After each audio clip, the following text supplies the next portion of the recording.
We will start with a prayer. Tuanza kwa ombi.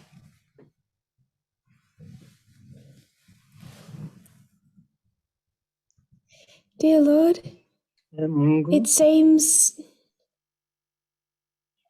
just moments ago inaonekana kwamba ni muda dumu we stood in 2018 tulipokuwa mwaka wa 2018 and watched you change the course of the movement. kipindi ambacho ulibadilisha mwenendo wa It's approaching 3.5 years later. miaka mitatu baadaye sasa. Lord, I pray that we will learn the lessons from this history. Naomba kwamba tupate kujifunza lesoni kutoka historia hii. May we not lose sight of the seriousness Tupoteze kule kuwa of a failure to educate ourselves properly. tusipoteze mwelekeo ambao unataka kutuelekeza.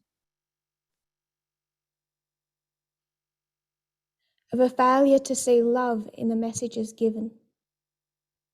Tukose kuona ujumbe wa upendo katika ujumbe ambao umetupa. Of a failure to let the corrections change our hearts. Kwamba tusifail, kwamba tusione kwamba ujumbe huu unafaa kutubadilisha sisi. Save your people, I pray, from the Laodecan condition. Naomba kwamba usaidie watu wako watoke katika hali ya Laodekia. And I pray that you'll be with us now. Naomba kwamba utakuwa nasi sasa hivi. In Jesus' name, amen. Kwa jina la Yesu Kristo, amen. So I last taught on January 1. Mara ya mwisho wewe kuongea ilikuwa Januari 1. And I didn't get through all of that I wanted to cover. Na hakumaliza kile ambacho alikuwa anataka kupitia katika wakati huo. So this is really a completion of the January 1st presentation. Basi huku ni kukamilisha kwa mambo ambayo alianza kushughulikia Januari 1. We started but we ran out of time. Tulianza lakini muda ukatuishia. I chose to focus that presentation on 2014. Aliamua kuweka msisitizo wa mafunzo hayo katika mwaka wa 2014. Adventism identifies correctly Adventista wanatambua vizuri that it's all about the Sunday law. Kwamba mambo yote ni kuhusiana na sheria ya Jumapili. Everything's all about the Sunday law. Kwamba kila kitu ni kuhusiana na sheria ya Jumapili. And as we walked out of the reform line of the priests, Na vile ambavyo tulitoka katika laini ya matengenezo ya kuhani, I wanted us to identify correctly what took place in that history. Alikuwa anataka tuweze kutambua kwa hakika nini kilifanyika katika historia ya 2014. That it exists in two parts. Kwamba inakuwa katika sehemu mbili. 1989 to 2014. Sehemu ya kwanza ni 1989 hadi 2014. Except that 2014 exists. Kwamba ukubaliane kwamba tarehe hiyo ama mwaka huo 2014 una exist. Its prophetic context. Kwamba katika muktadha wake wa kiunabii. With all the implications for Adventism. Na athari zake zote kwa Adventista. For the United States. Kwenda kwa Amerika. For a final generation. Kwa wale ambao ni wazao wa mwisho ama kizazi cha mwisho. Someone said recently. Mtu alisema hivi in someone else's presentation. Katika mafunzo ya mtu mwingine. Where lots of people commented. Wale ambapo watu wengi walizungumza. And they should be grateful I wasn't there to answer them. Kwamba wana bahati si kuwa ni wajibu watu hao. I mean, a lot of the comments, not necessarily this one. Kwamba kulikuwa na comments mingi, si haswa hizi, God led us with baby steps. kwamba Mungu alituongoza na hatua za kitoto. I don't agree. Nakubaliani na swala hilo.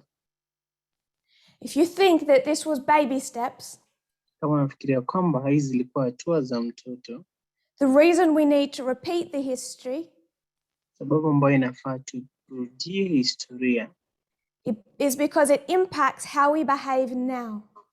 ni kwa sababu inatuadhiri jinsi tunavyofanya vitu saizi. This was not gentle. Kwamba historia hiyo haikuwa historia I would rahisi. suggest this entire reform line is brutal. Atasema kwamba laini hiyo yote ya matengenezo ni laini ambayo si rahisi. 2012 is a neat example. 2012 ni mfano mzuri. But it's not the only one. Lakini si 2012 tu. If you're here, kama ulikuwa hapo, you predict 2014 is the Sunday law. Umetabiri kwamba mwaka wa 2014 ni sheria ya Jumapili. You find that it's about you and 5 other people. Upate kwamba ni wewe na watu wengine 5. In a world of billions, that can't be right. Katika dunia ya mabilioni, hii haiwezi kuwa sawa. Numbers matter. Kwamba idadi inakuwa ya muhimu. And then 13-14. Mwaka huo 2014, 14 passes. Mwaka 2014 unapita. No Sunday issue. Hakuna mambo kuhusiana na sheria ya Jumapili. Still no one agrees with you. Bado hakuna mtu anakubaliana na wewe. 15, 16, 17, 18. Kwamba miaka hiyo yote inapita, 2015, 16, 17, 18. You're really lonely. Uko peke yako bado. And you're not shaken because you know it's right. Na hautikizwi kwa sababu unajua kwamba iko sawa. And people have been trying to get through to for 3.5 years. Kwamba watu wamejaribu kupitia mambo haya miaka 3.5. Saying, don't talk about 2014. I want to know about Panium. Anasema kwamba usizungumzie kuhusiana na 2014. Nataka kujua mambo kuhusiana na Panium. And expressing doubt. Na kujaribu kudhihirisha kushuku. Because it's January 2022. Kwa sababu ni mwezi wa Januari mwaka wa 2022. And I haven't laid it out yet. Na kwamba bado hatujazungumzia mambo kuhusiana na What would those people have done in 2012? Watu hawa wangefanya nini mwaka wa 2012? This is not being led gently. Kuongozwa huko si kule kwa kitoto. You could argue that God is doing the best he can. Utaweza sema kwamba Mungu anafanya kile kizuri anaweza fanya.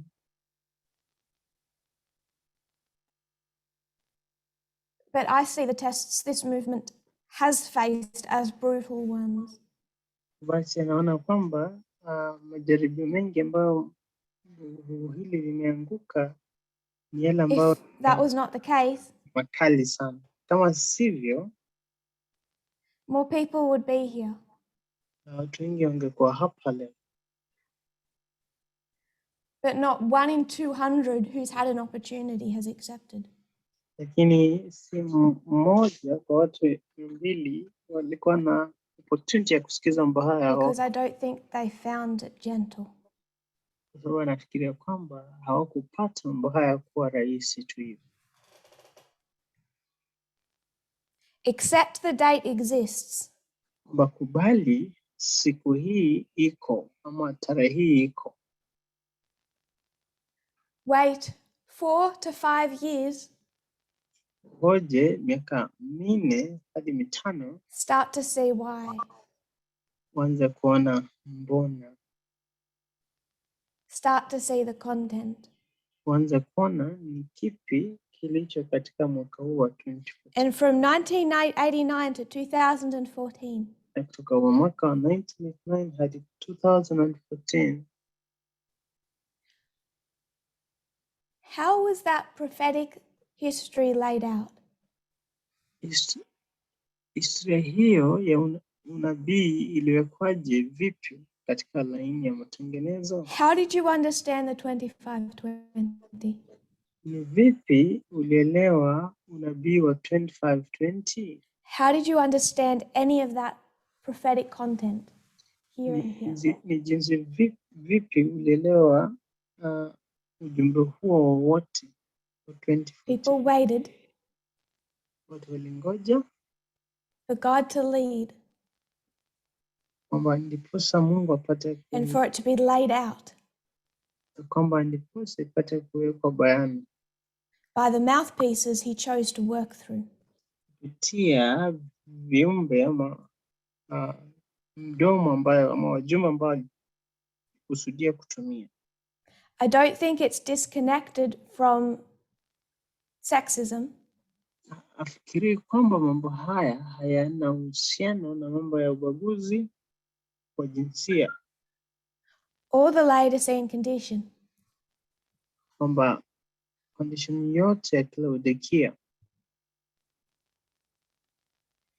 That you get to this period, kwamba utafika katika kipindi hicho, female leadership, kwamba uongozi wa kike ama mwanamke and the content, na kile ambacho kimejumuishwa the vast majority of the movement, na wengi katika vuguvugu who stay with the movement, ambao wanaishi na vuguvugu, say thank you for the theme, watasema kwamba asante kwa ujumbe.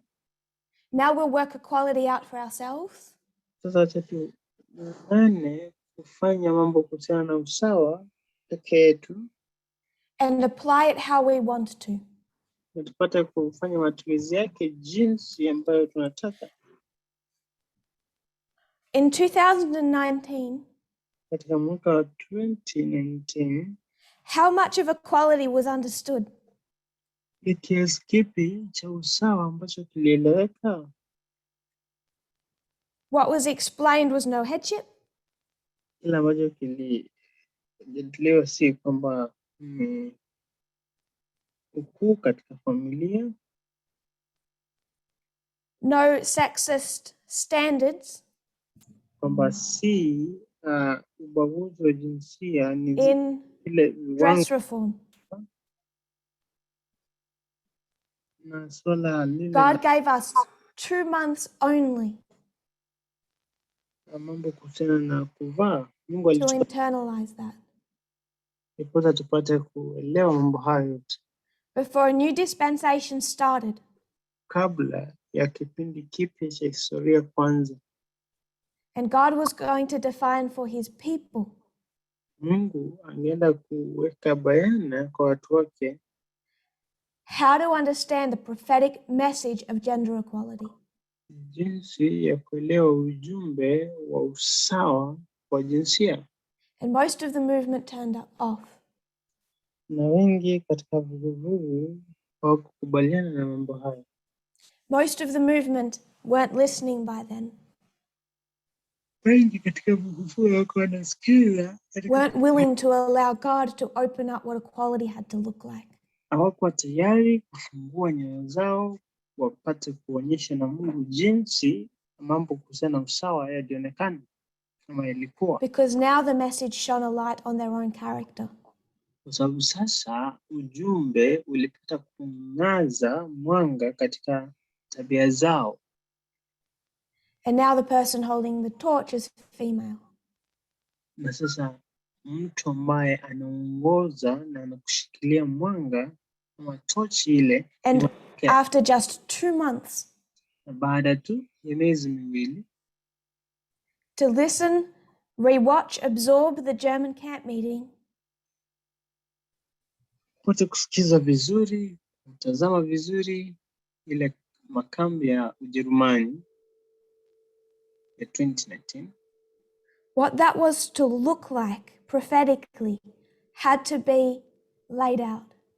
Kwamba jinsi mambo haya yangetakiwa yaonekane katika mambo ya kiunabii, And the vast majority of people have decided to do that for themselves.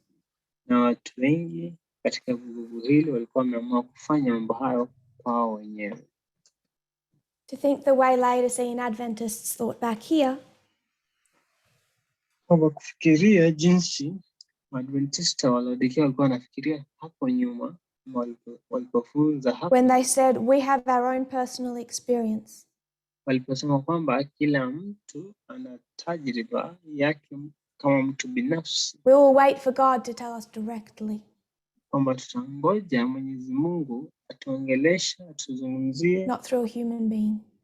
Kama mtu binafsi, lakini si kupitia. That's the same mindset that made Adventism reject the earlier messages.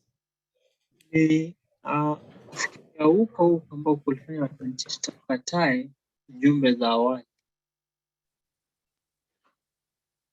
2019, Raffia.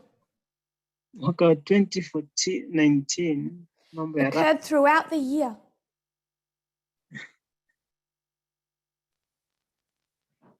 As Putin took over more and more spheres of influence.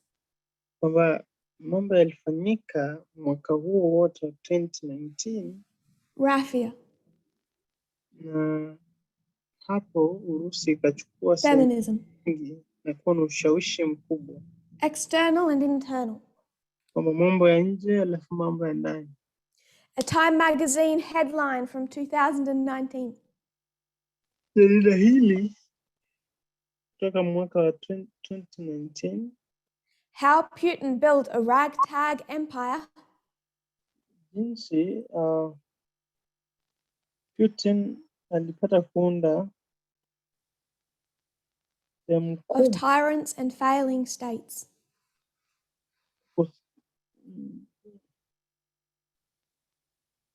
It was easily documented throughout the year.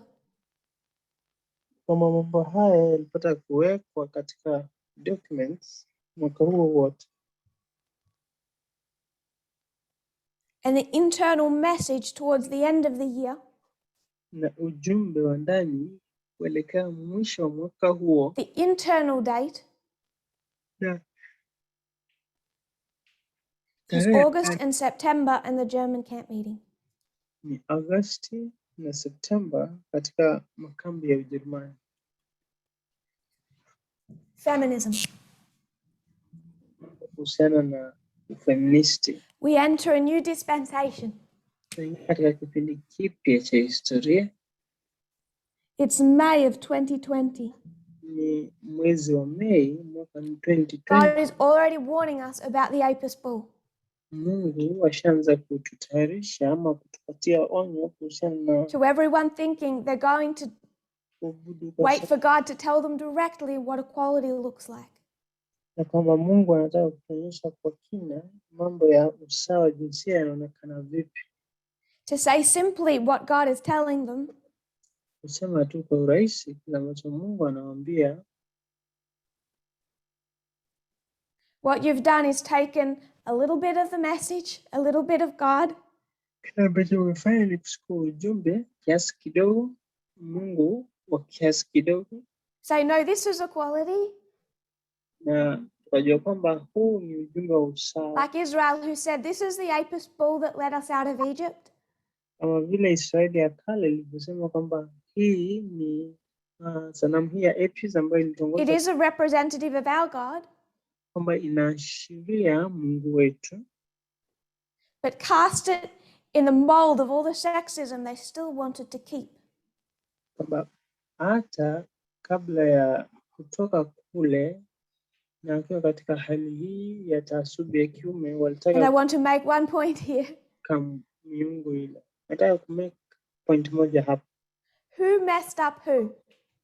Kama ni nani alikosea nani? Did Israel go and mess up Egypt?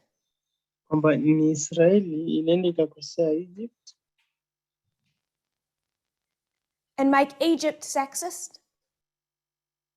ikafanya Misri Or did Egypt mess up Israel? kuwa watu wenye kuwa na taasubi ya kiume, ama ni Misri ambayo Because everyone's blaming Adventism. Everyone's blaming Christianity. Kila mtu anaweka lawama kwa Ukristo.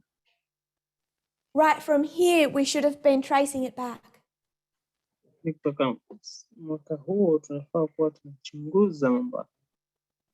It's Egypt that did the damage to Israel, not the other way around. Kwamba ni Misri ilifanyia makosa Israeli, si ya hiyo ingine tofauti. Was marked by death. Kwamba Mei mwezi huo kulikuwa na the external. Katika mambo ya nje. Internal, the warning.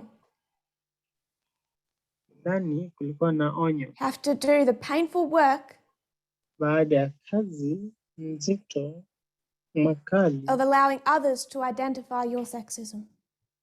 Kwamba kukubalia wengine kuona kuobserve mwana identify the same thing you were expected to do here.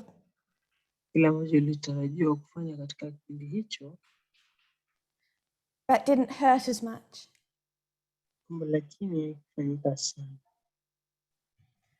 From May of 20, na May mwaka wa 20, Apis ball, internal, death, external. Kutoka mwezi wa May 2020, we come to about August. Mambo mawili ya Apis ball 21. ambayo ni internal na vifo vya watu ambao ni external. Here we find the end of the Afghanistan war. Katika mwezi wa Agosti 21 mwisho as predicted, wa vita vya Afghanistan vile ambavyo vilikuwa and the subject of LGBT. Imetabiriwa katika mada ya LGBTQ. Ilikuwa na mahusiano ya jinsia moja.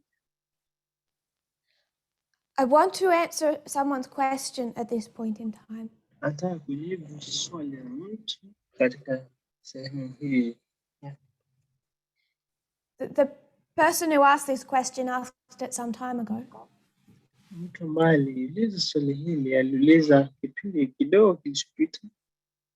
And my difficulty in answering it privately is I don't think it's that simple.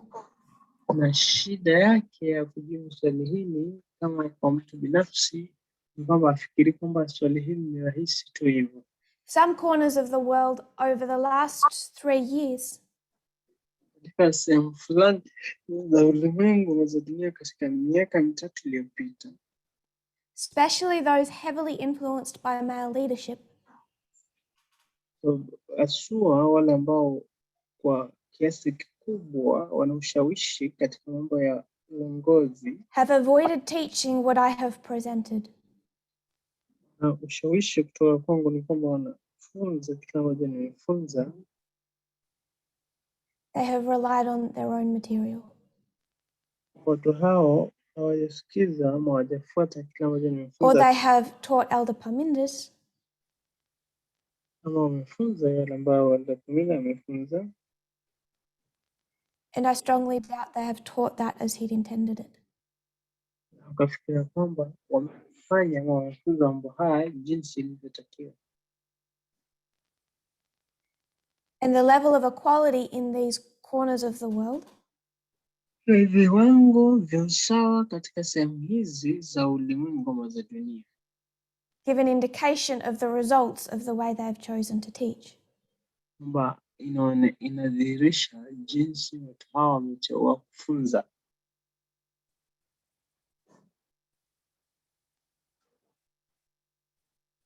So I just want to answer a question, but I don't want to spend a long time on it. Nataka kujibu swali lakini nataka kuchukua muda mwingi katika swali hili. The person asked, we have accepted LGBT. Tualiuliza kwamba tuko na familia hii ya LGBTQ.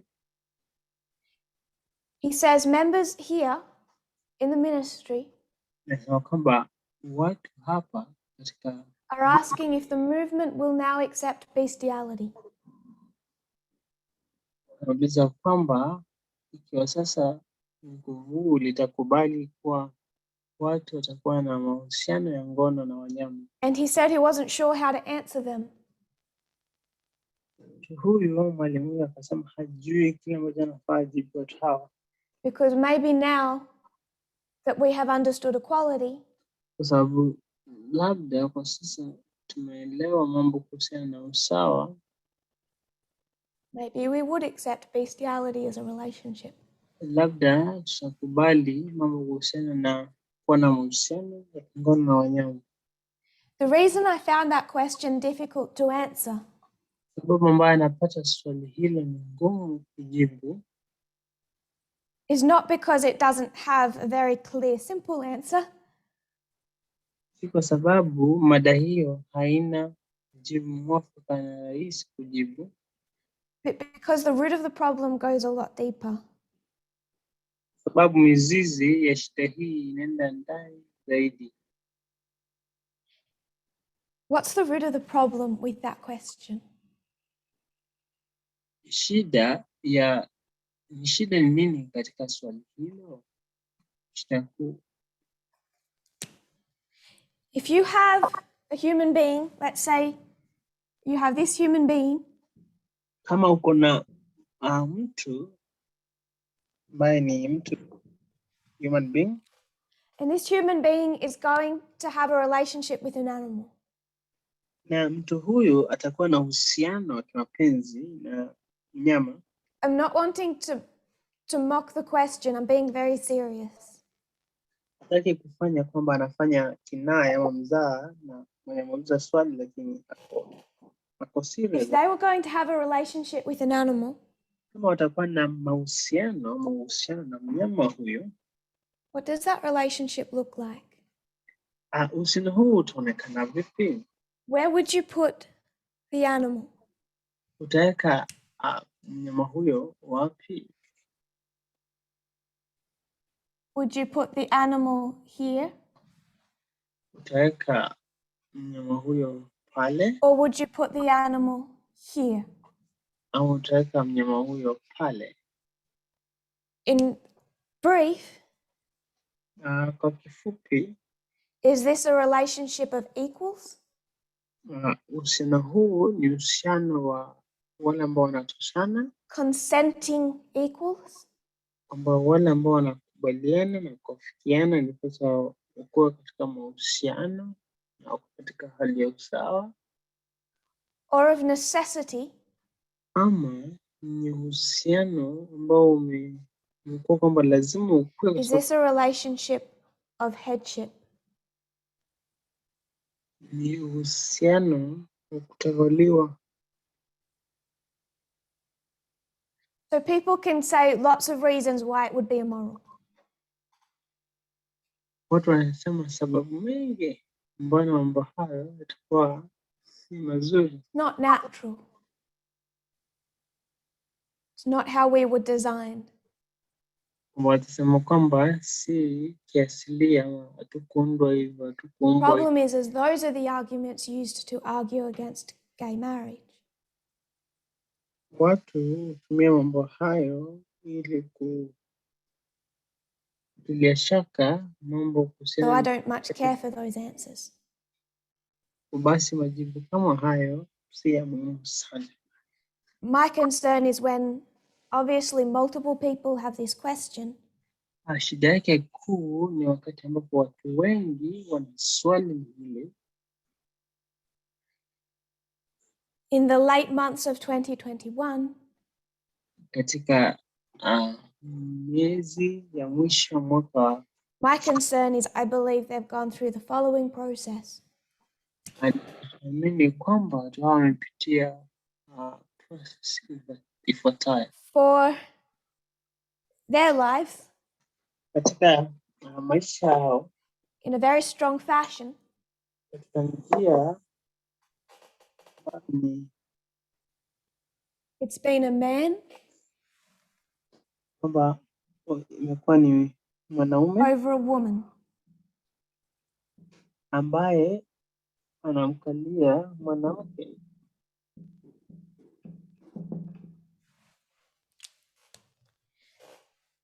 And then we come to 2021 and we say homosexual relationships are good.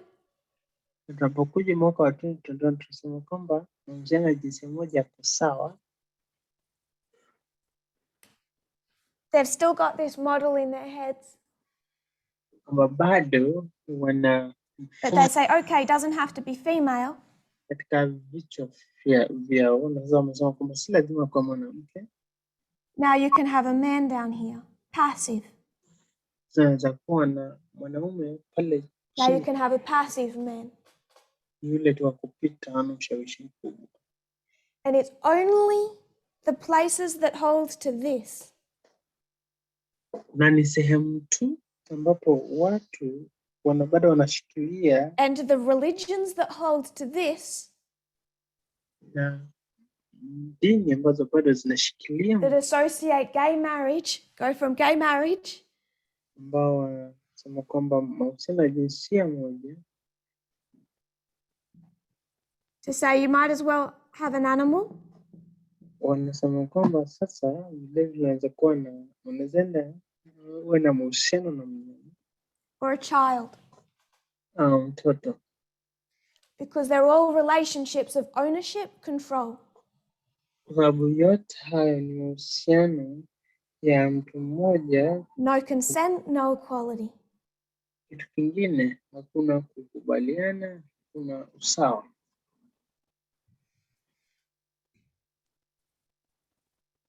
If people understood the message of equality, Kama watu wangeelewa ujumbe wa usawa, if the members wondering this had have been taught the messages of equality, kama watu wanashangazwa naje watu hawa wamefunzwa ujumbe kuhusiana na usawa, and spent 2 years changing their mindset, na kuchukua takriban miaka miwili ili kubadilisha mtazamo wao. I'm not going to draw her with long hair and a skirt to make her female. Basi hata chora yenye refu This is a woman. na skati ili kuonyesha kwamba If they had have got that this existed, kama walikuwa wameelewa kuhusiana na Mungu kwamba mambo haya yalikuwa was God's intent, ilikuwa ni kusudio la Mungu, they would never have seen gay marriage put a man here, kwamba hawakuiona ndio jinsia moja kuweka mwanamume pale, or a woman and woman, kwamba kama and hata started considering bestiality.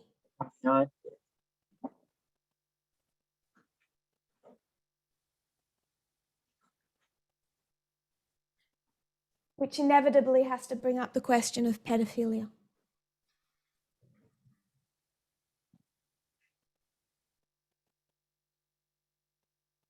The only people who can go to that question wale watu tu ambao wanaweza enda katika, are people who deep down believe watu ambao ndani ya mioyo yao wanaamini that a woman in a relationship could ever have been replaced by an animal or a child. kwamba mwanamke katika uhusiano ingeweza kubadilishwa na mtoto ama na mnyama. Because that's what they're saying. Ambao If you can lower a man to that standard,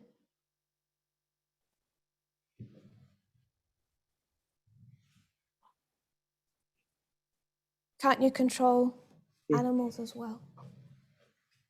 basi anaweza kutawala. This is just some of the evidence,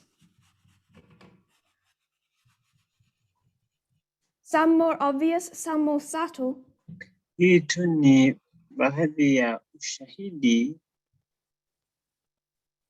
of the efforts once there was female leadership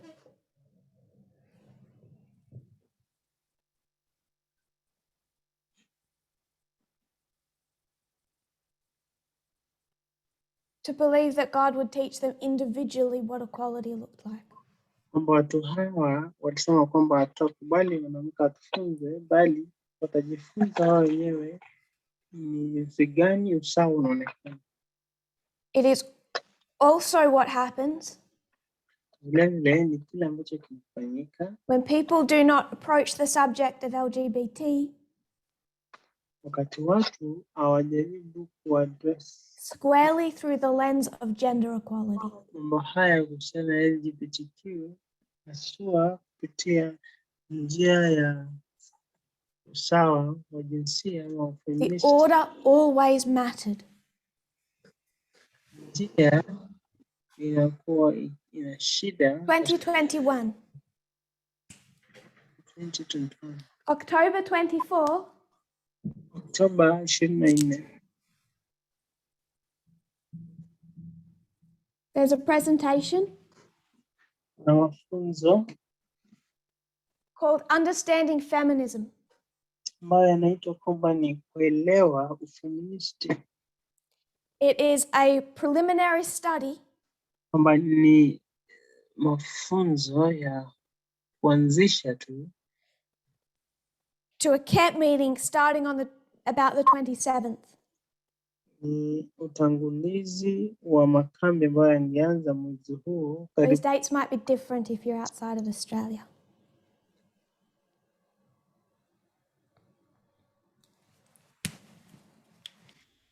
That camp meeting is going to cover radical feminism.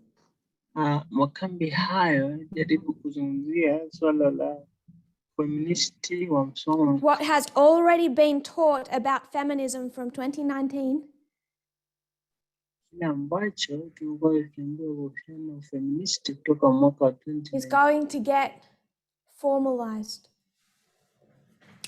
Kwamba mambo haya yatakuja Because that's what 2021 is. kwa sababu mwaka wa 2021 ndivyo ilivyo. It's been growing since the German camp meeting.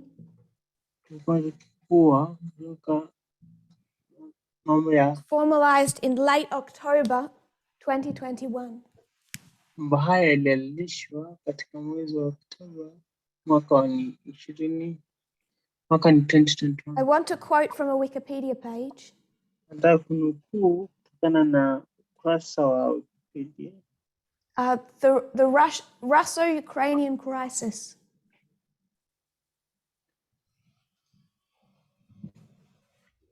It's the page, I'm sure, being updated daily.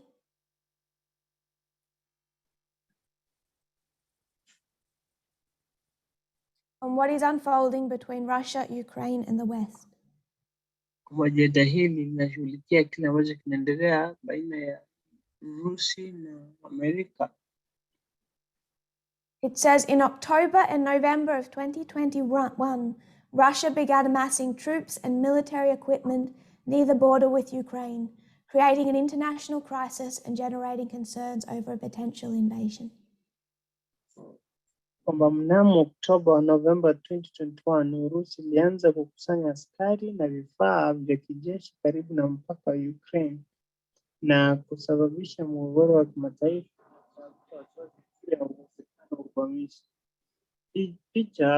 Third paragraph down. The crisis has been described by commentators as one of the most intense since the Cold War. Kwamba picha za satellite zilionyesha mienendo ya silaha, makombora na silaha nyingine nzito kufika Disemba. The aggravation of Russian-Ukrainian relations occurred in late October and early November and was provoked by the first combat use of a Ukrainian drone. Kwamba kufika Disemba zaidi ya wanajeshi 100,000 walikuwa wamefika karibu na mpaka. Mgogoro unaendelea unatokana na vita vya muda mrefu wa Russia-Ukraine vilivyoanza mnamo 2014 na kuona kuongezeka kwa vurugu mapema 2021. It lists some other events that clustered around that same time period. Na haswa waadventista wengi wamejikita katika kipindi hicho cha historia.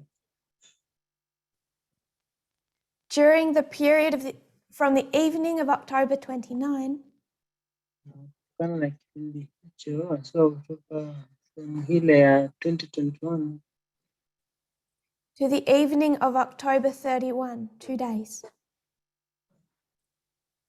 kutoka Oktoba 28 hadi The ceasefire regime in Donetsk Oblast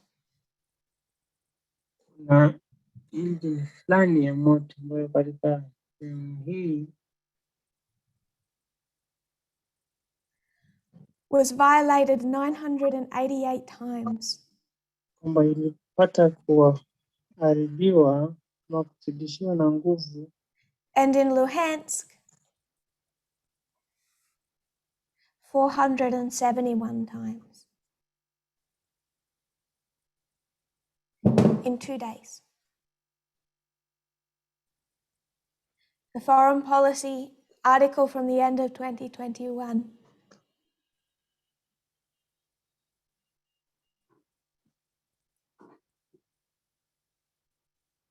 said Putin ends the year on the center stage. Putin anamaliza mwaka akiwa katikati ya vita.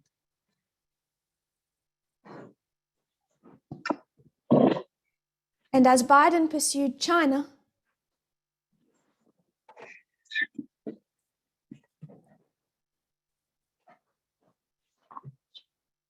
for most of the year this looked very unlikely.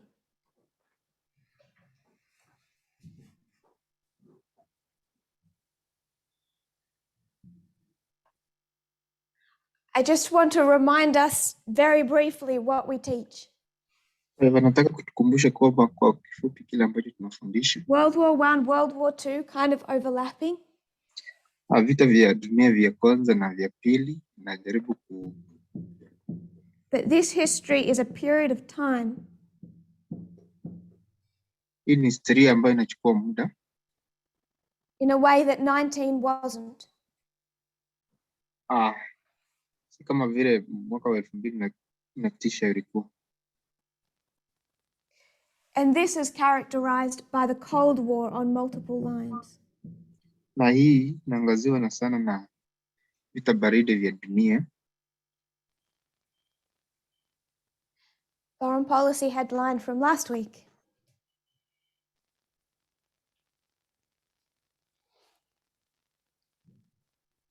A new Cold War to decide the future of Europe. Kwa hivyo tuna vita vipya vya baridi and the world. Ambavyo vitaangazia kuisha kwa dunia. I haven't wanted to concentrate on Panium. I'm just putting something up very simply for structure. Alikuwa anataka kuangazia sana kuhusiana na Panium, lakini alikuwa anataka kuonyesha tu muundo. But the Supreme Court is also active in October. Tunaona kuwa Supreme Court ilikuwa active katika mwezi wa Oktoba. Regarding the court cases of Mississippi and Texas. Kuhusiana na kesi ya Mississippi na Texas. So we've seen Panium. Kwa hivyo tumeona Panium. We're watching it play out.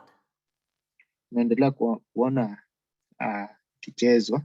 Which it will do for some years. Ambayo itachukua muda. We have compared it to 1989. Tumecompare na mwaka wa 1989. But we also need to contrast it with 1989. Na pia tunastahili kuilinganua na huo mwaka wa 1989.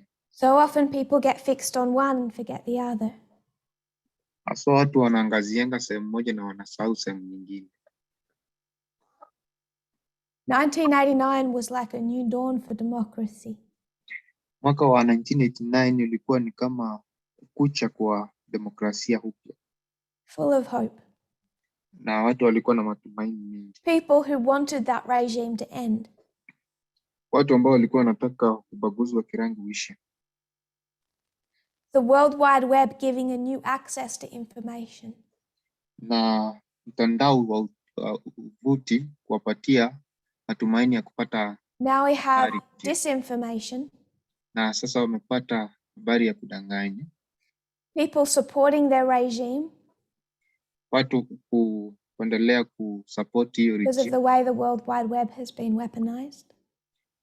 kwa jinsi ambavyo uvuti unaendelea kutumika kama No hope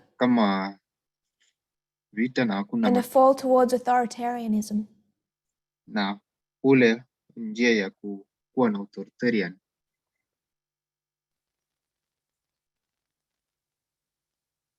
That's all I want to say about Panium.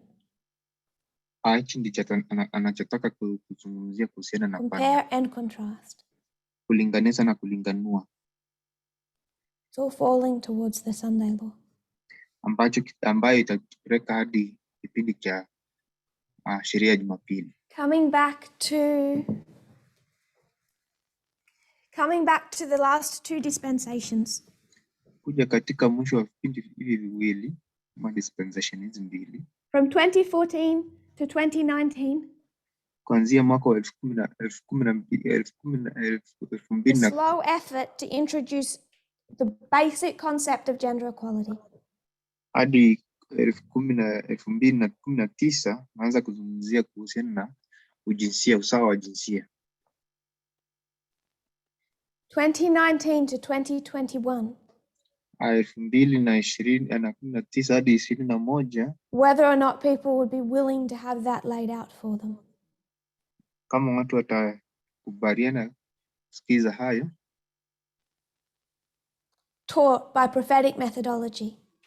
kupitia njia ya kinabii,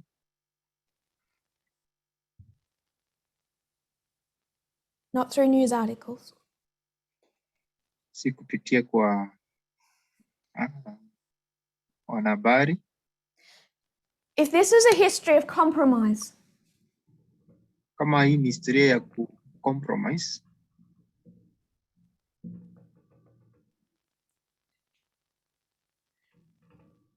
I should put it over the whole dispensation.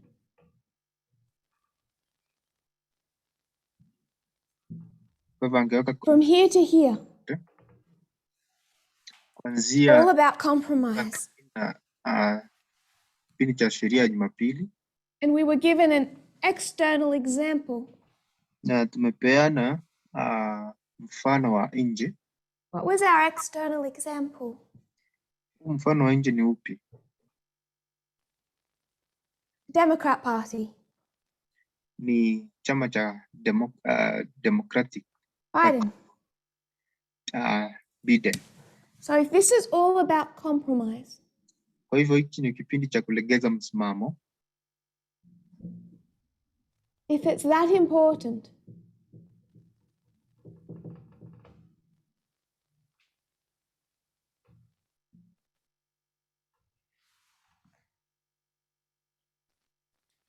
where should you trace it to? Kwa hivyo tutaiangazia hadi wapi? Where did it come from? Ilianzia wapi? Ama ilitoka wapi? Don't say 2014. Naweza sema ni kuanzia mwaka wa 2014. Where do you trace it to if it's that important? Unaiangazia hadi wapi? Yes. 1989. Kutoka 1989. I want us to go back to 1989. Kwa hivyo atarudi nyuma hadi huo mwaka wa 1989. 1988, George Bush Sr. wins the presidential election. Kwa hivyo katika mwaka wa 1988 George Bush akashinda uchaguzi. A little context. Katika muktadha, In World War II, you had Franklin D. Roosevelt. katika kipindi cha vita vya dunia vya He pili, was a Democrat. Franklin Roosevelt alikuwa ni wa Democrat. He led the United States till he died in 1945. Aliongoza Amerika akakufa mwaka wa 1945. 1945 he dies. katika hicho kipindi cha mwaka wa 1945. From 1945 to 1988, Kutoka hicho kipindi 1945 to 1988, a Democrat president has never won a second term. kutoka hicho kipindi hakuna democratic ameyeshinda kwa vipindi viwili. It's heavily dominated by the Republican Party. Imechukuliwa sana na Republican Party. You have a Democrat president in Carter. Kulikuwa na rais wa Democrats ambaye ni Carter. People thought that was a disaster. Na watu wakaona hiyo ilikuwa ni mbaya zaidi. In comes this attractive, charismatic Hollywood celebrity.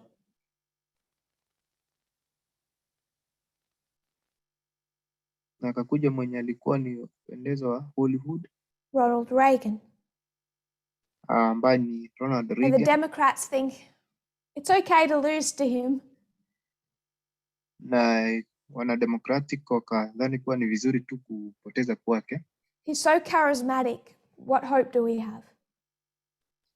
Alikuwa ni They lost to him for a second term. wakapoteza kwake kwa mara mbili tena. I think, of course we have. It's Reagan. Walipoteza kwa Reagan. Even today, he has this cult of personality. Hata sasa hivi ako na ile personality wake So kali. they're not that worried about their political party. Hawakuogofia sana kwa swala la chama chao. But then in 1988, Katika mwaka wa 1988 they lose to George Bush Sr. wakapoteza tena kwa George W. Not charismatic. Senior. Yeye hakuwa mtu wa kikanisa sana. Not this Hollywood glow about him. Ama hakukuwa na hiyo mambo ya kuigiza. And the Democrats get scared. Wana Democratic wakaogopa. They could justify losing to Reagan. Wangethibitisha kupoteza kwa Reagan. But it's been bad for half a century. Lakini sasa ni vibaya kwa karibu nusu kipindi century nusu, mwongo nusu. The third loss in a row. Na tatu sasa wamepoteza. And a couple of Democrats get together. Na wana Democratic wakakuja pamoja. And in 1989 they write a manifesto. Katika mwaka wa 1999. It's called The Politics of Evasion. Na wakaandika manifesto ambayo inaitwa ni siasa ya kuingilia. Explaining the problems within their political party. Ili kuelezea shida ambazo ziko katika chama chao. And what they needed to do to fix them. Na wangestahili kufanya nini ili kurekebisha hayo. One of the main authors, mwandishi mmoja, there was more than one, walikuwa zaidi ya mmoja, is a Democrat named William Galston. ambaye ni Democratic ambaye anaitwa William Galston. I'm going to quote from two documents.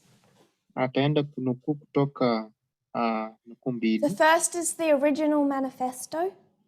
Ya kwanza ni manifesto ya kwanza ambayo ilikuwa ni ya The second is an article that he wrote in 2013.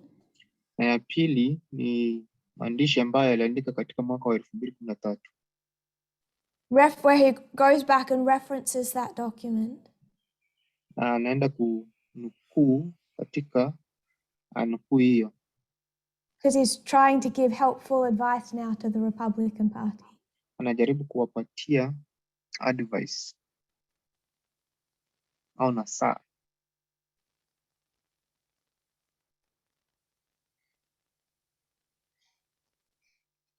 The 2013 article does show he wasn't reading political events correctly. Katika hiyo nukuu ya mwaka wa 2013 ilionyesha kuwa hakuwa ameona matukio vizuri But that's a separate point. Yeah. It just shows that his logic is very faulty.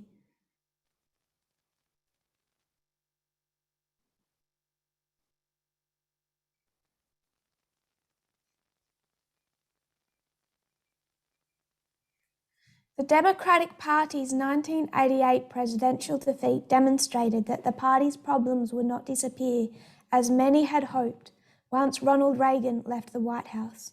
Without a charismatic president to blame for their ills, Democrats must now come face to face with reality. Too many Americans have come to see the party as inattentive to their economic interests, indifferent if not hostile to their moral sentiments, and ineffective in defense of their national security. Kushindwa kwa rais wa chama cha Democratic mwaka wa 1989 ulionyesha kwamba matatizo ya chama hayatatoweka kama wengi walivyotarajia. Mara Ronald Reagan alipoondoka ikulu ya Marekani bila rais mwenyewe mvuto wa kulaumiwa kwa maovu yao. Wanademokrasia sasa lazima wakubaliane na ukweli wa Marekani wengi sana wamefikia kuona chama kama kisichojali maslahi yao ya kiuchumi, kutojali ikiwa na chuki hisia. This is from the 1989 document. Zao usalama wa taifa. This paper is an exploration of 3 pervasive themes in the politics of evasion. Mada hii inachunguza mada 3 zilizoenea katika siasa za ukwepaji. It then lists the 3. Na kaorodhesha hayo 3. 3 myths that they need to fight.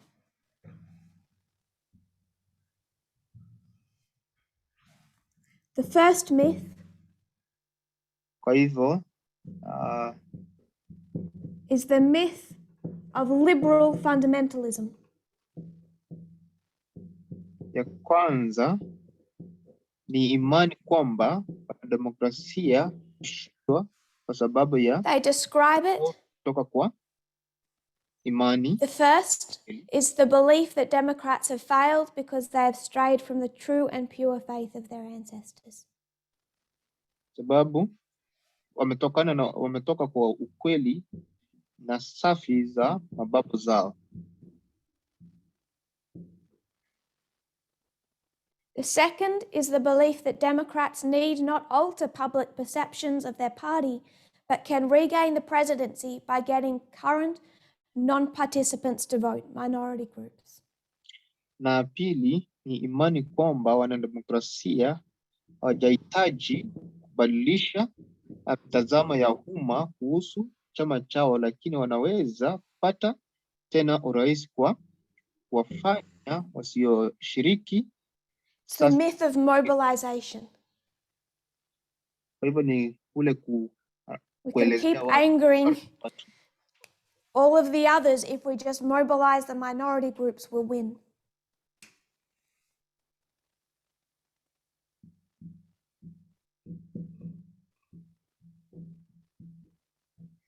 The third is called the myth of the congressional bastion.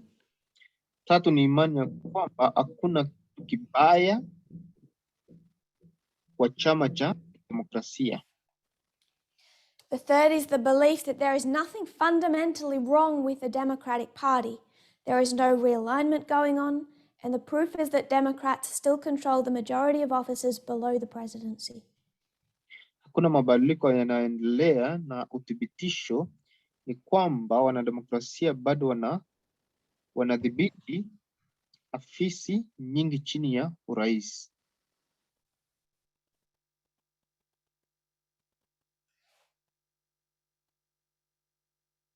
Back to the 2013 article. Turudi katika hiyo article ya mwaka wa We, the authors, were under no illusions that these changes would come without a fight. hatukuwa chini ya udanganyifu kwamba mabadiliko hayana kuitaja bila kupigana. Hayatakuja bila There kupigana. was indeed a fight, but the changes happened. Kwa kweli kulikuwa na vita, lakini mabadiliko yalitokea. Skipping some.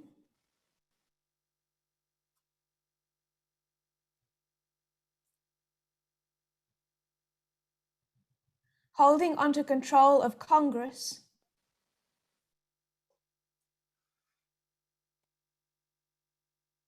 permitted some Democrats to think things weren't that bad. Kwa hivyo katika kusikilia katika demokrasia na demokrasia walidhani kuwa chama kiko katika They matatizo. lost that majority in a couple of years' time, by the way. Walipoteza kwa muda mrefu. So in the summer of 1989, we sat down to write The Politics of Evasion, which the newly formed Progressive Policy Institute published that September. Mnamo mwaka wa 1989 demokrasia walikuwa chama katika matatizo. The essay was a frontal assault on 3 myths that Democrats had been using to explain away a series of dismal defeats. Kwa hivyo tunaangalia katika hadithi hizi 3 ambazo zimefuatia katika chama cha demokrasia. Our depiction of the party's political standing was blunt. Without a charismatic president to blame for their ills, Democrats must now come face to face with reality. Too many Americans have come to see the party as inattentive to their economic interests, indifferent if not hostile to their moral sentiments, and ineffective in national security.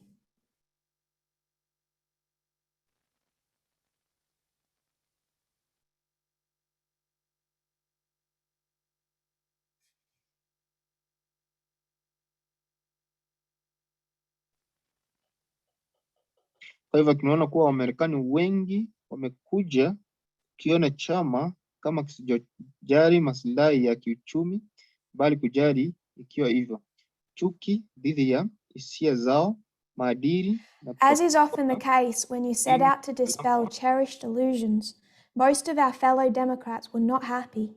For some years after, we were not very popular. There were, however, some important exceptions. Notably, a young governor from Arkansas with presidential ambitions, Bill Clinton and his allies, took the findings of The Politics of Evasion to heart, and Clinton became the first Democratic president to win 2 terms in a row since Franklin D. Roosevelt. Kama ilivyokuwa kawaida, wanapoamua kuondoa dhana potovu zinazopendwa, wanademokrasia wenzetu wengi hawakufurahi. Kwa miaka kadhaa baadaye hatukuwa maarufu sana. Kulikuwa na hata hivyo baadhi ya tofauti muhimu, hasa gavana kijana kutoka Arkansas mwenye nia ya urais Bill Clinton na washiriki wake walitilia maanani matokeo ya siasa ya ukwepaji, na Clinton akawa rais wa kwanza wa kidemokrasia kushinda mihula miwili mfululizo tangu Franklin Roosevelt. So The Politics of Evasion did not make the authors popular. Kwa hivyo tunaona hii siasa ya ukwepaji ikafanya chama kuwa maarufu. Except in a small circle that took it to heart. Isipokuwa katika sehemu ndogo tu. What did Bill Clinton do to win a second term? Bill Clinton alifanya nini ili kushinda katika muhula wa pili? It's actually a really long list. Ni mada mrefu sana. But 2 things on that list he did in 1996. Kwa hivyo tunaweza ona kuwa vitu viwili ambavyo alifanya katika mwaka wa 1990 was sign the Defense of Marriage Act. Ile kutetea doma. and also attack immigration. na pia kutoshughulikia masuala ya immigration. Why is he doing those things? Mbona akafanya hayo mambo? He had friends who were homosexual. Alikuwa na masuala kuhusiana na ndoa ya jinsia He moja didn't like the act. ambayo ilikuwa katika hiyo act. Was this document correct?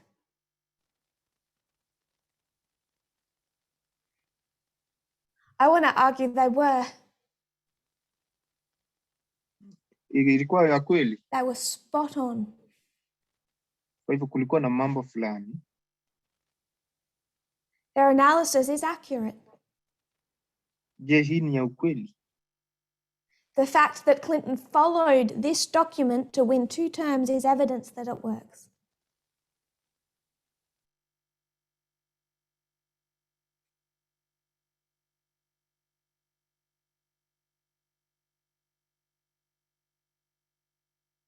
We argued that there were simply not enough Liberals in the electorate to carry the party to victory.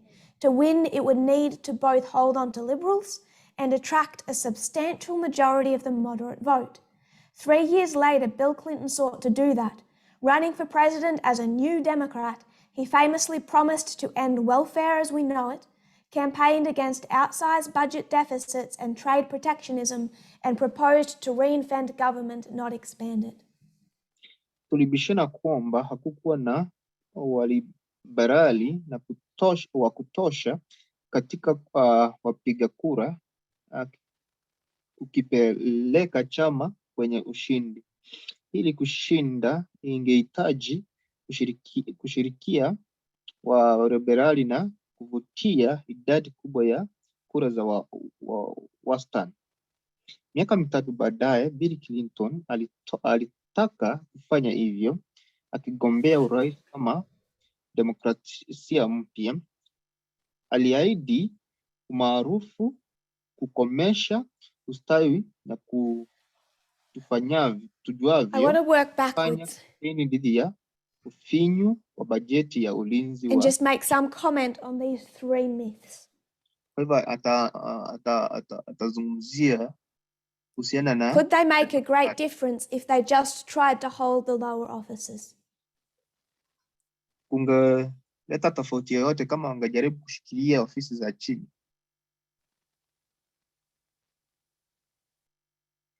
That gets debunked. Kwa hivyo hii inaleta yale masuala ya kutolewa. Could they win if they just mobilized enough minority groups? Wangeshinda kama wangejaribu kushinda kutoka wale ambao walikuwa wachache. A bit more now than then. Na sema zaidi. But then absolutely not. Lakini kwa wakati ule haingewezekana. The demographics have changed over the last 30 years. Mambo yamebadilika zaidi ya miaka 30 iliyopita. But it's their first myth that should take most of our attention. Kwa hivyo tunazangazia ile hadithi ya kwanza.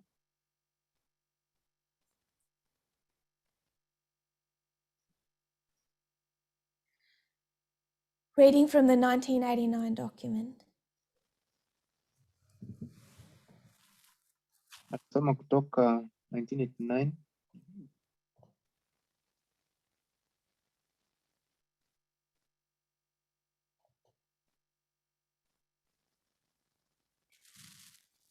From point 6, the myth of liberal fundamentalism, some of the way down. It is clear that the Democratic Party is actually a moderate liberal coalition party and not a liberal party, a positioning likely to yield positive results in the years to come. Hakuna kitu kibaya cha msingi katika chama cha demokrasia, hakuna urekebishaji na endelea.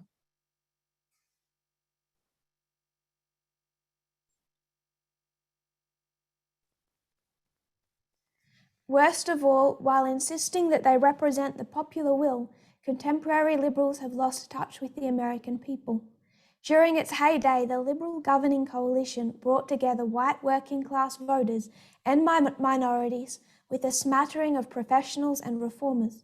Over the past 20 years, however, Liberal fundamentalism has meant a coalition increasingly dominated by minority groups and white elites.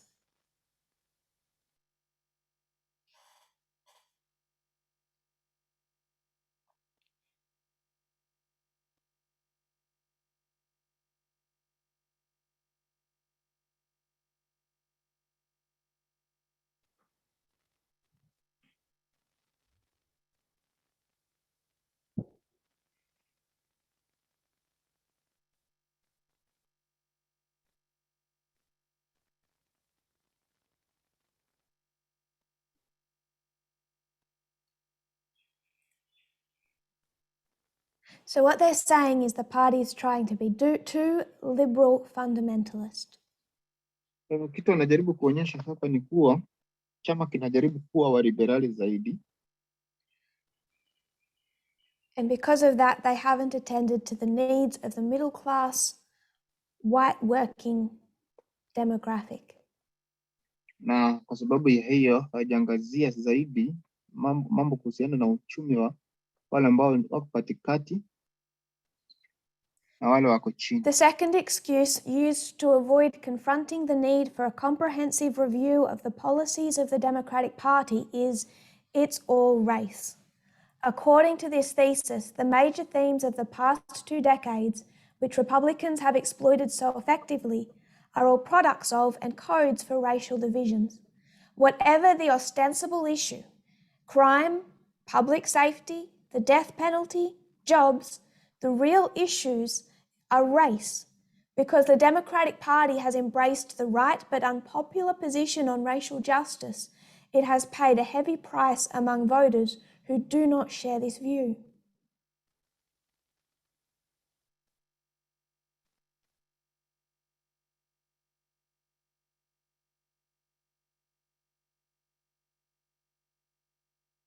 Kwa hivyo kisingizio cha pili ni kutotumika kuzuia kubali hitaji la mapitio ya kina ya sera za chama cha demokrasia ni rangi zote.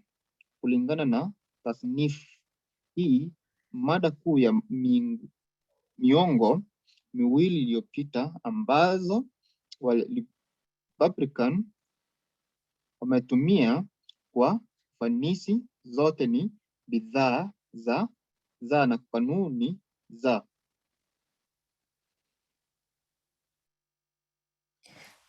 I want us to see the subtlety of it. Tunataka kuona shida ya hii. One of the main themes for the Democrat Party, jambo kuu la demokrasia, if there's an issue with crime, ni swala kuhusiana na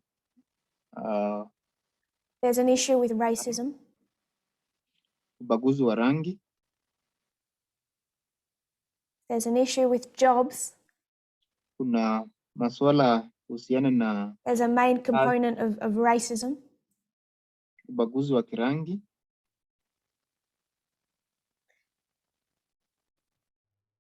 Nothing can be done about this, continues the argument.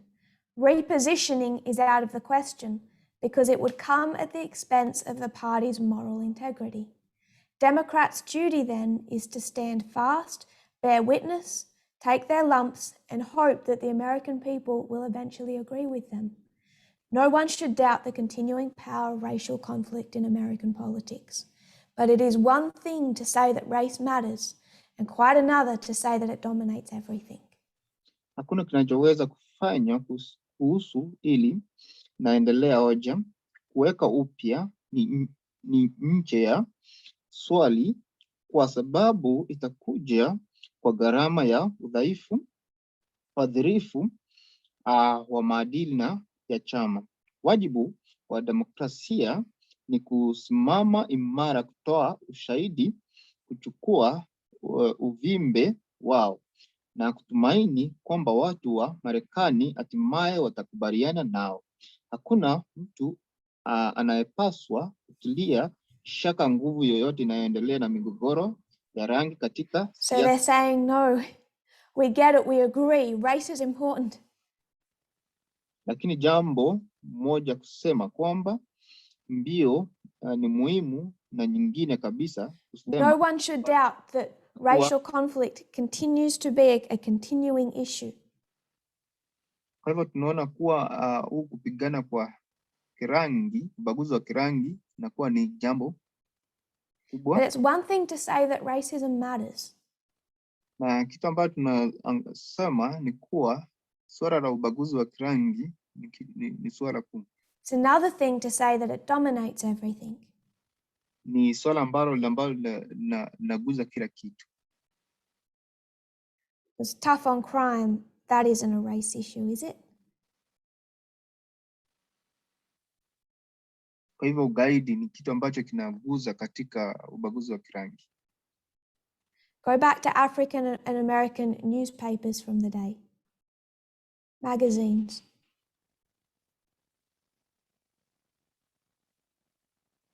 Go back to their leaders. Go back to their voting records.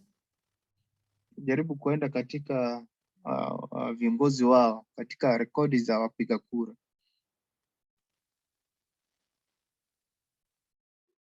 There was plenty calling for a war on drugs.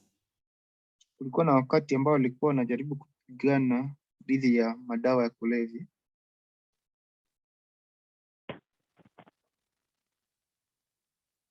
Saying lock them up for life.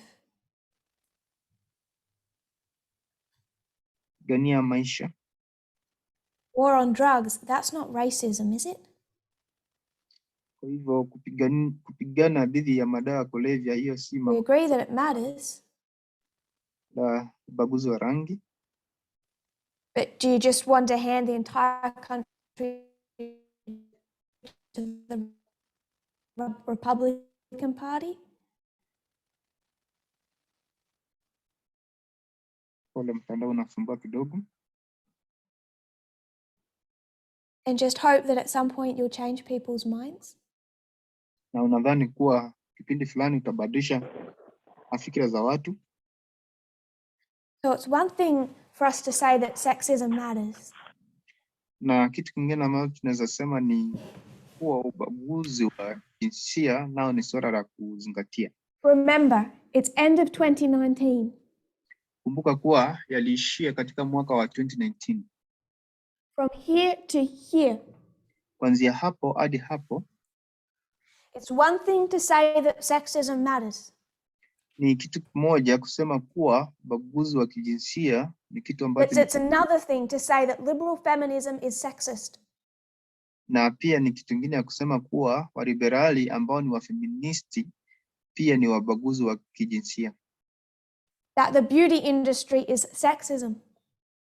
Katika ile industry ya urembo, that the dowry system is gender slavery. Jinsia. Kuna utumwa wa kijinsia. That the way members interact with female leadership is sexist. Jinsi ambao watu wanatagusana na viongozi wanawake ni ubaguzi wa kijinsia. That the root of homophobia is sexism. Ubaguzi wa kindoa pia ni ubaguzi wa kijinsia.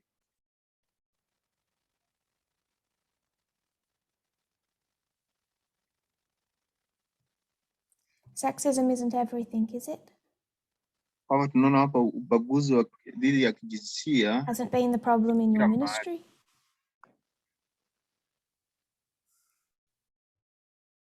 In your behavior?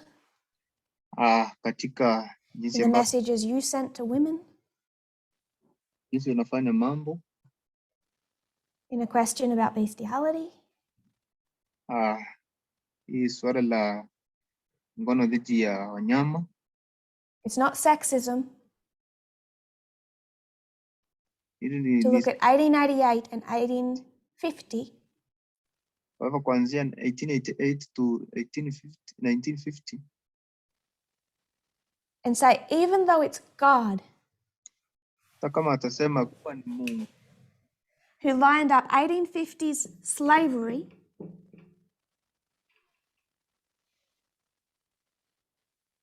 to 1940s Holocaust, katika hizo vitu ya 1850 na 1940 to 2020s sexism, hadi hicho kipindi cha ubaguzi wa kijinsia, if that seems extreme to you, kama hiyo itaonekana ni zaidi kwako, I didn't do that. hakufanya hivyo yeye mwenyewe. That didn't come from me. Haikutoka kwake.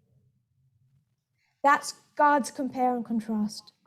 Hiyo ni njia ambayo Mungu alifanya kulinganisha na kulinganua. That's God showing how serious it is.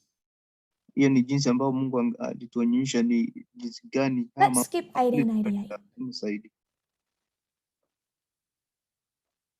By the way, 1888 is not the National Sunday Law. Na ni kuwa 1888 haikuwa ni National Sunday Law ama sheria ile. It's a history like Panium. It's warning of, but it is not the National Sunday Law. Ni historia ambayo ilikuwa inapeana onyo jinsi ambayo Panium inafanya. And A.T. Jones isn't holding back. A.T. Jones hakurudi nyuma. I'm not calling for public evangelism. Sema watu waanze kuenda katika kuhubiri katika public ama. But so much of the language of tolerance, gentleness, kuna ile njia ya kuzungumza kwa upole, grace, ubaguzi wa kirani, leading people gently, kuongoza watu vizuri, don't drop everything at one time, siache kila kitu kwa wakati. start with Seventh-day Adventists.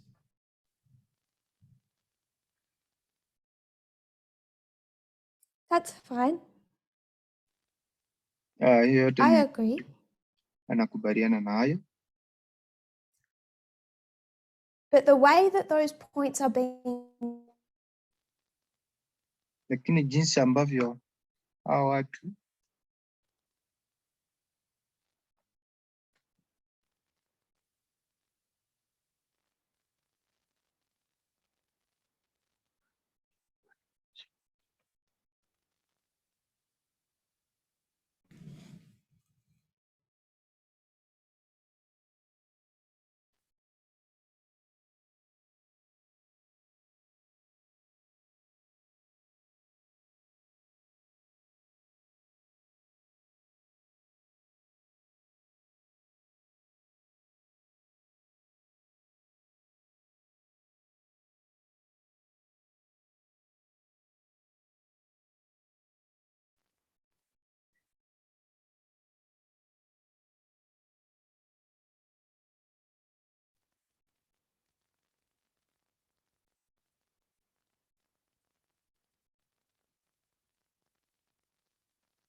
all good?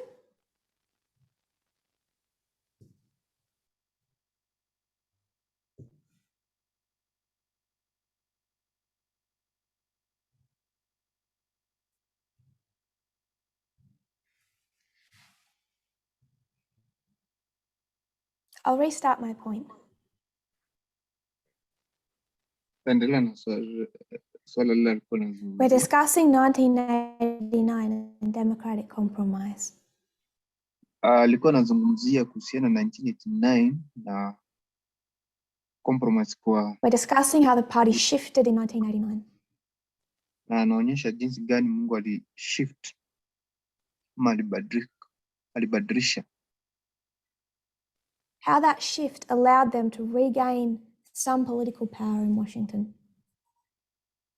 Na kubadilika huko kuliwasaidia haja wa demokrasia ili kushinda katika uchaguzi ambazo zilifuata.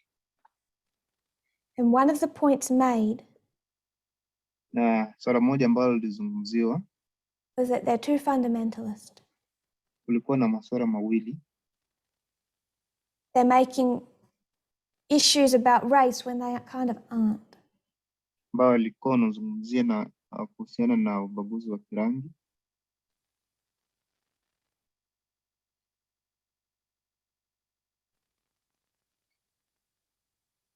We of course believe in grace and love. Tunakubaliana na tunaamini kwa But over and over and over again in this movement, kila wakati katika vuguvugu hili, those arguments are code for the Laodecan condition. Haya masuala yanahusiana na ile hali ya Laodekia. One of the benefits of wanting to understand Ellen White's position on gender Swala moja muhimu la kuelewa msimamo wa Ellen White katika swala la gender ama was reading extensively of her writings. Ni kusoma zaidi katika maandishi yake.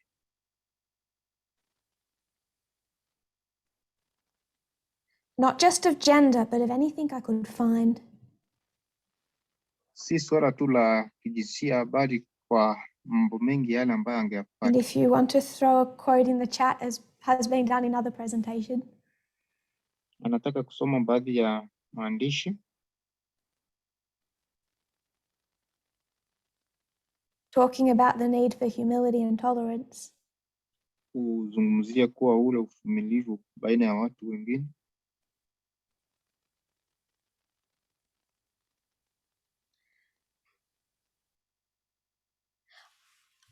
I'll send a whole heap of quotes back where she doesn't seem humble or tolerant.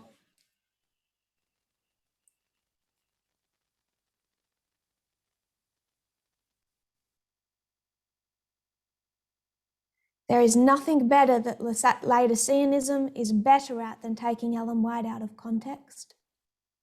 Kuna kitu kibaya kama vile Laodekia kuchukua maandishi ya Ellen White katika nje ya muktadha. Misunderstanding her work. Kutoelewa kazi yake.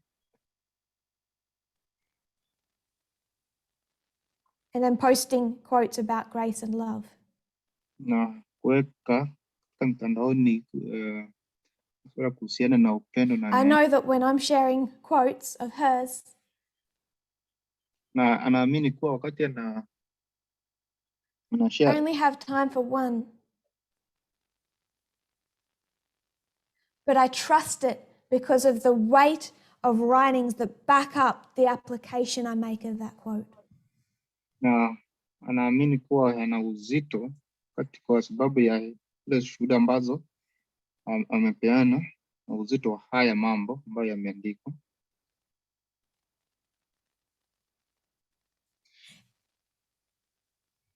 In August, September of 2019, katika mnamo August, we're at the German camp meeting. Katika makambi ya Ujerumani. It's Sabbath. Ilikuwa siku ya Sabato. Different language groups divide for Sabbath school. Lugha nyingi zingetumika katika Sabbath school. The United States takes one group. Amerika ikachukua group. They all discuss grace and love and tolerance. Na alikuwa anazungumzia kuhusiana na swala la upendo, neema na uvumilivu. Completely losing sight of the prophetic message. Walikuwa wanapoteza ule muono wa swala la nabii. Or the point in history they had arrived at. Ama mahala ambapo walikuwa wamefikia katika historia. A few days later, siku chache baadaye, their leader says he's returning to Laodicea. kiongozi wao akasema sasa tunarudi katika Laodekia. And all those with grace, love and tolerance said amen.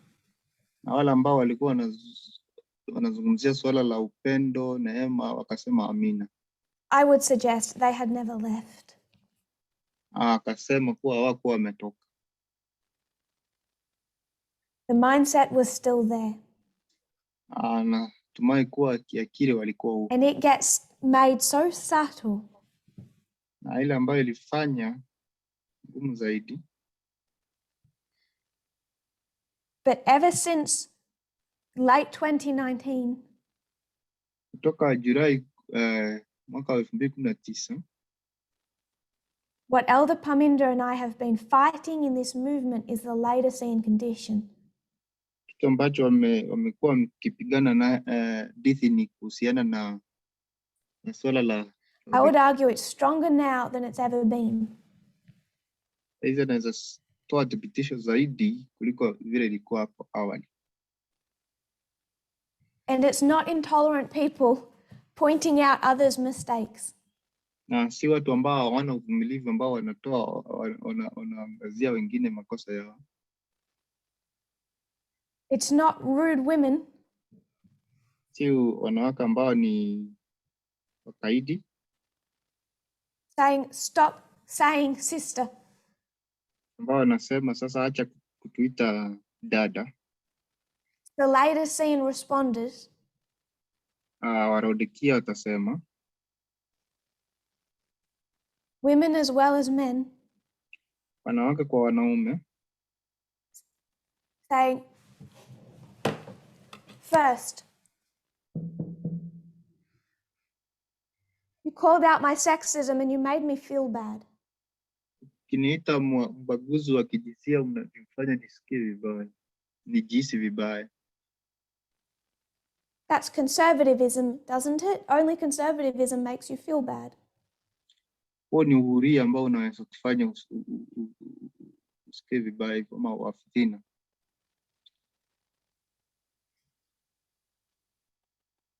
So the arguments develop subtly around this type of thinking.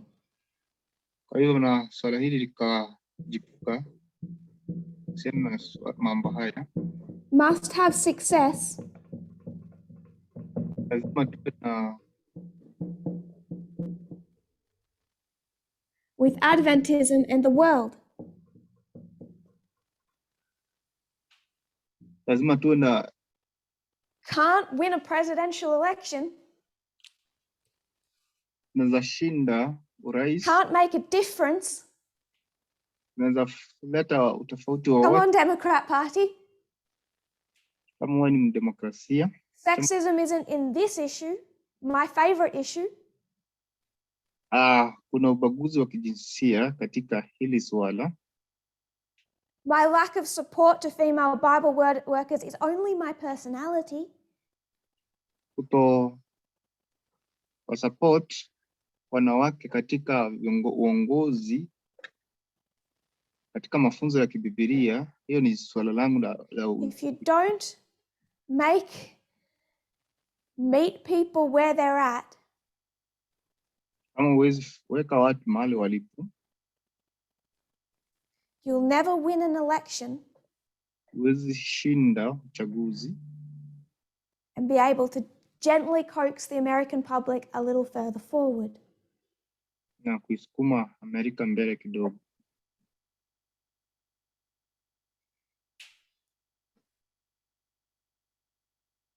Not saying we're not nice to people.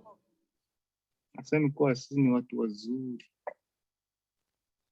You can say the truth really nicely. Naweza zungumza ukweli vizuri sana.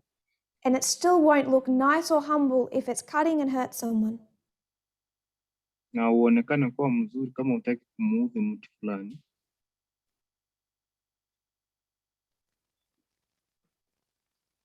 But just win an election. Ili ushinde uchaguzi. Meet the people where they're at. Waweke watu mahali walipo. Get them in. Mpate njia.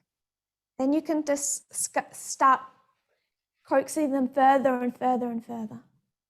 Uweze kuanza kuwafuta nyuma zaidi na zaidi na zaidi. So of course we're going to be nice. Tunaenda kuwa watu wazuri. We're not talking about beating someone over the head. Hatuzungumzii suala la kuchapa watu katika vichwa vyao. My problem isn't necessarily what you're going to want to say to other people. Shida yake ni kuwa ni kitu gani ambacho unaenda kuzungumzia kwa watu wengine. Because the priests have such hurt feelings over this history. Sababu wakuhani walikuwa na njia hiyo ya roho. Frankly, this isn't even about what they think the Levites will do.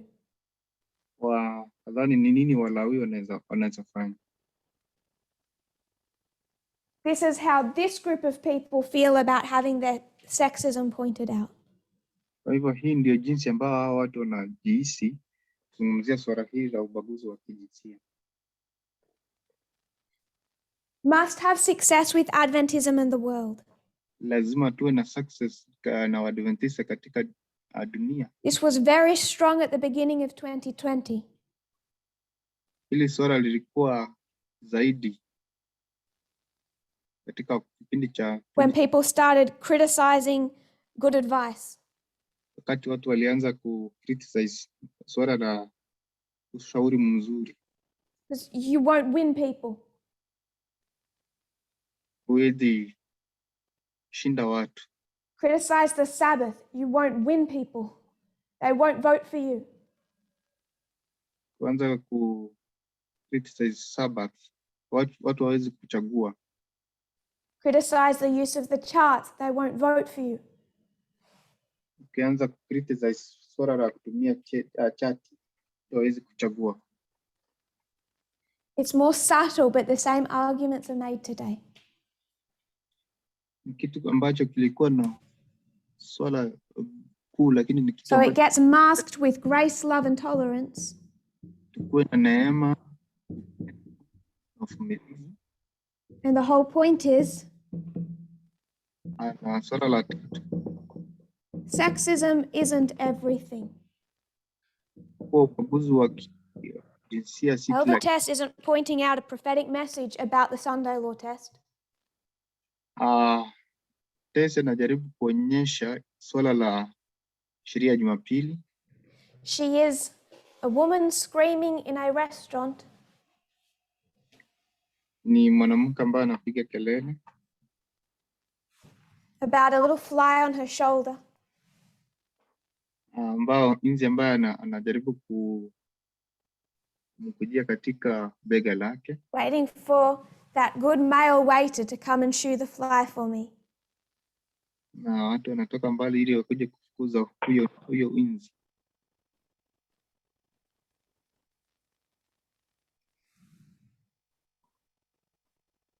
So I can stop hysterically screaming about gender equality. Wewe naweza simama ili waache kupiga kelele kuhusiana na mambo na masuala na mambo na kijinsia. I guess even those who oppose my work like to use parables. Hata wale watu ambao wanampinga sasa hivi wanajaribu kutumia mifano.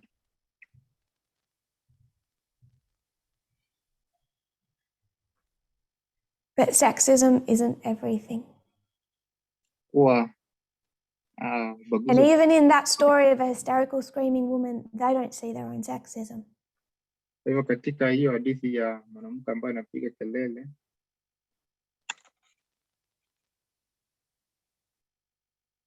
Ellen White said from the beginning of her ministry, every single time she corrected someone, kuanzia mwanzo wa hii ministry alikuwa anajaribu kurekebisha kila mtu.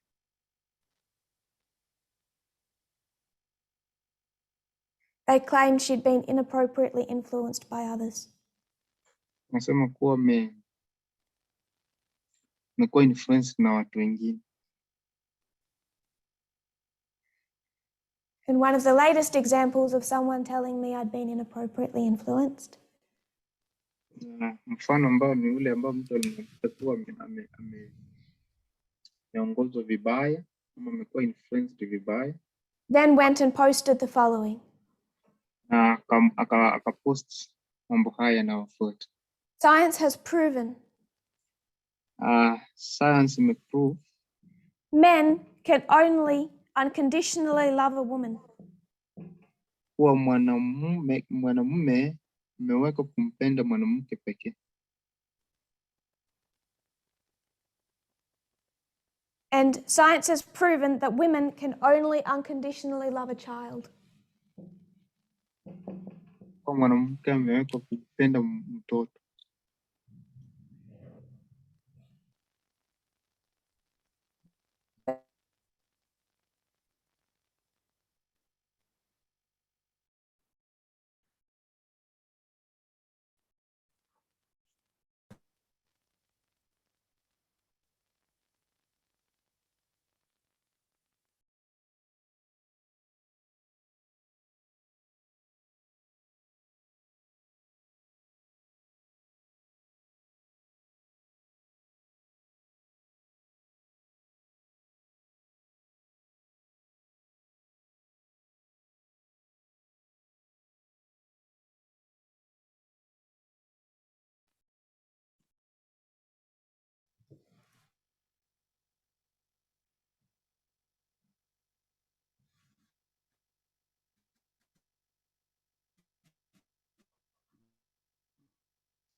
Was that despite what is not hidden, Kwa hili ni swala ambalo halifichiki. if the blind have learnt to see, Kile kitu ambacho kinastahili kuonekana. I am not being inappropriately influenced. Hajaongozwa vibaya. When I question whether or not gender equality has been taught properly. Swala ni kuwa ili swala la usawa limefundishwa vizuri. What is the Laodecan condition? Kuwa katika hali ya Laodekia inamaanisha nini? You may complain I throw quotes. Anaweza kupita katika hizi nukuu. But I've read enough to choose these as fitting the context Ellen White gives. Lakini amechagua hizi ili kuonyesha ile muktadha ambao Ellen White anazungumzia. Notice the confusion people have with her work. Si ile kutatanisha watu ambao wako nao katika kazi yake. In my last vision, I was shown that even this decided message of the true witness had not accomplished the design of God. The people slumber on in their sins. They continue to declare themselves rich and having need of nothing. Many inquire, why are all these reproofs given? Why do the testimonies continually charge us with backsliding and with grievous sins? We love the truth. We love equality. We are prospering. We are in no need of these testimonies of warning and reproof. I put equality in there.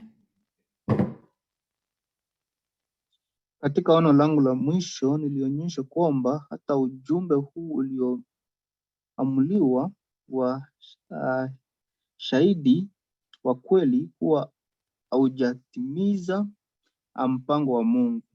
Watu wanazinzia katika dhambi zao, wanaendelea kujitangaza kuwa matajiri na hawana haja ya chochote. Wengi uliza kwa nini makaribio ya haya yote yatolewe? Kwa nini shuhuda utushtaki? We love equality. We love the midnight cry. Kwa tunapenda ukweli, tunafanikiwa, tunahitaji shuhuda We're hii prospering maonyo karibio. as a movement, aren't we? Kwa tunapenda haya kama No, we're not. hatupendi. Why don't you just talk about Panium? Just give us a date. Mbona na uzungumzi kuhusiana na Panium? Tupatie siku ama It's the formalization for the Sunday law. Don't you know the date yet? Ani ujui kuharirishwa kwa sheria ya Jumapili, hujui hata. I'm not presenting this because it's all I have to teach. Azungumzi hili kwa sababu si hilo anastahili kufundisha. I'm presenting this because this is where my priorities lay, and I believe that that is prophetically accurate. Na anafundisha haya kwa sababu anaona katika unabii yako sawa.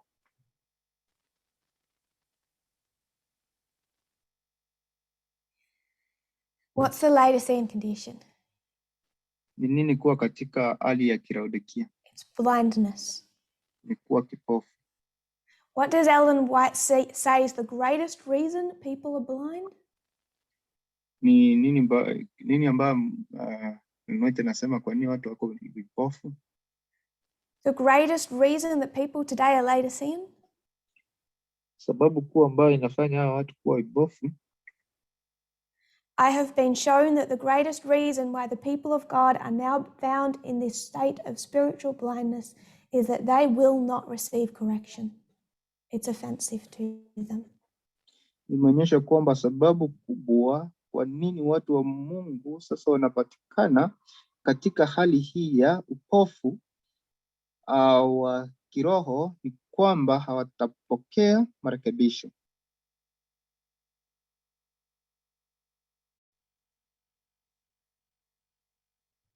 Many have despised the reproofs and warnings given them. Wengi wamedharau makaripio na mahonyo wanaopewa. The true witness condemns the lukewarm condition of the people of God, which gives Satan great power over them in this waiting and watching time of Raphia Depanium. Saidi wa kweli analaani hali ya vuguvugu ya watu wa Mungu ambao inampa shetani nguvu kubwa juu yao katika wakati huu wa ngoja na kukesha. The selfish, the proud, and the lovers of sin are ever assailed with doubts. Wabinafsi wenye kiburi na wapenda dhambi daima wanashambuliwa na mashaka. Satan has ability to suggest doubts and to devise objections to the tolerant, gentle testimony that God sends.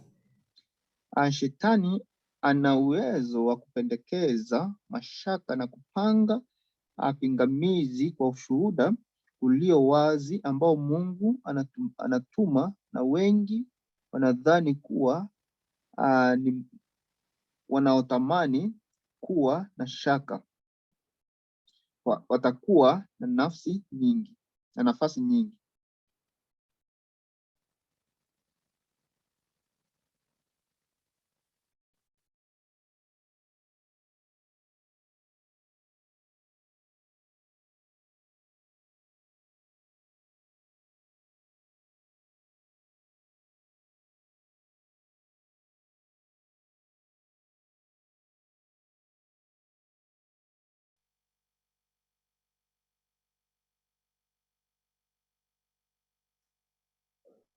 Pointed testimony. She doesn't say tolerant.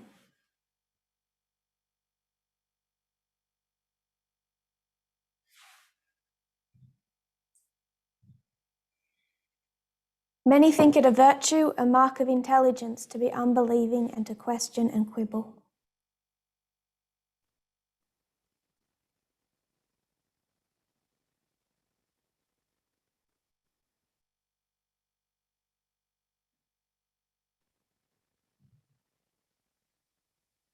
Those who desire to doubt will have plenty of room. God does not propose to remove all occasion for unbelief. He gives evidence, which must be carefully investigated with a humble mind and a teachable spirit, and all should decide from the weight of evidence. Mungu apendekeza kuondoa nafasi zote za kutoamini. Anatoa uthibitisho ambao lazima uchunguzwe uangalifu kwa akili nyenyekevu na roho anayefundishika, na wote wanapaswa kuamua kutokana na uzito wa. You can look behind you at the weight of evidence. Kwa hivyo lazima ukuwe na uzito wa uthibitisho. And you have to decide for yourself. Na ujiamulie wewe mwenyewe. Whether it's Laodecan and conservative. Au kuwe katika Laodekia na muafisina. Someone to correct you. Ili mtu fulani akurekebishe. They stop calling us brother and sister. Acha kutuita dada na kaka, Making you uncomfortable. inakufanya usimakinike. Pointing out things that are clearly encouraging a continued misogyny within this movement. Kukatazwa vitu zile ambavyo vinafanya kupagua. Pointing out things that are continuing the misogyny within this movement. Kuendelea kufanya mambo yale ambayo yanaendeleza ubaguzi wa kijinsia ya kike. But the essence of Laodiceanism is an unwillingness to receive correction. Kwa hivyo hali ya kuwa katika Laodikia ni kutokubali marekebisho. And it's framed as a worry for the Levites and the Nethinims that will mess up. Kwa hivyo kuonyesha kuwa unahofia Walawi na Wanethinim ni kitu ambayo ya kupoteza. Covered over with ideas of grace, love and tolerance. Kuja na masuala ya kuwa na neema, upendo na uvumilivu. God is not more tolerant today than he was 10 years ago or 1,000 years ago. Mungu si mvumilivu jinsi sasa hivi vile alikuwa miaka iliyopita. What he's doing is pointing out what he's intolerant of. Kile kitu ambacho anafanya ni kutuonyesha kwa kile ambacho hakistahili. And then the argument, sexism isn't everything. Wengi anasema kuwa ubaguzi wa kijinsia si kila kitu. Lots of other cases, but not mine. Ni mwelekeo wa Mungu, si wake. In this case, you've just been influenced. Katika hii swala hajakuwa ameelekezwa hivyo. We love equality, lay off. Napenda usawa.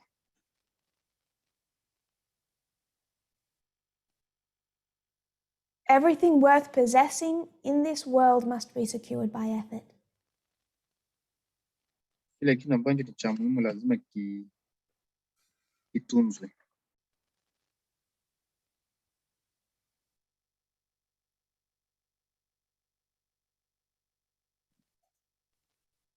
We've gone down a way. 13.